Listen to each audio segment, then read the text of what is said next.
Indian ഗ്രാമങ്ങളുടെ സാമ്പത്തിക ഭദ്രത ഉറപ്പാക്കുന്നതിൽ നിർണായക പങ്കുവഹിക്കുന്ന മഹാത്മാഗാന്ധി ദേശീയ ഗ്രാമീണ തൊഴിലുറപ്പ് പദ്ധതി കേന്ദ്ര സർക്കാരിന്റെ പുതിയ നയപരമായ തീരുമാനങ്ങളുടെ അടിസ്ഥാനത്തിൽ പുതിയ രൂപത്തിലേക്ക് മാറുന്നു. പദ്ധതിയുടെ പേര് മാറ്റാനും ഏറെ നാളായുള്ള തൊഴിലാളികളുടെയും പ്രതിപക്ഷ പാർട്ടികളുടെയും ആവശ്യമനുസരിച്ച് തൊഴിൽ ദിനങ്ങൾ വർദ്ധിപ്പിക്കാനും വ്യവസ്ഥ ചെയ്യുന്ന ബില്ലിന് കേന്ദ്ര മന്ത്രിസഭ ഔപചാരികമായി അംഗീകാരം നൽകി. ഗ്രാമീണ ഇന്ത്യയുടെ തൊഴിൽ സുരക്ഷാ രംഗത്തെ ഏറ്റവും വലിയ ഈ പരിഷ്കരണം ഉടൻ പാർലമെന്റിൽ അവതരിപ്പിക്കുമെന്നാണ് സൂചന.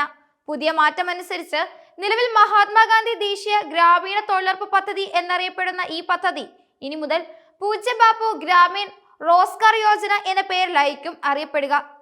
ഇംഗ്ലീഷിലും മലയാളത്തിലും ഉപയോഗിച്ചിരുന്ന ചുരുക്കെഴുത്ത് പൂർണ്ണമായും ഒഴിവാക്കി ഹിന്ദിയിലുള്ള ഒരു പുതിയ പേരിലേക്ക് പദ്ധതിയെ മാറ്റാനാണ് കേന്ദ്ര സർക്കാർ ലക്ഷ്യമിടുന്നത്. ഈ പേരുമാറ്റം പദ്ധതിക്ക് ദേശീയ തലത്തിൽ കൂടുതൽ പ്രാധാന്യം നൽകുമെന്നും മഹാത്മാഗാന്ധിയുടെ ആശയങ്ങളെ കൂടുതൽ ആഴങ്ങളിലേക്ക് ജനങ്ങളിലേക്ക് എത്തിക്കുമെന്നും സർക്കാർ വൃത്തങ്ങൾ വിലയിരുത്തുന്നു.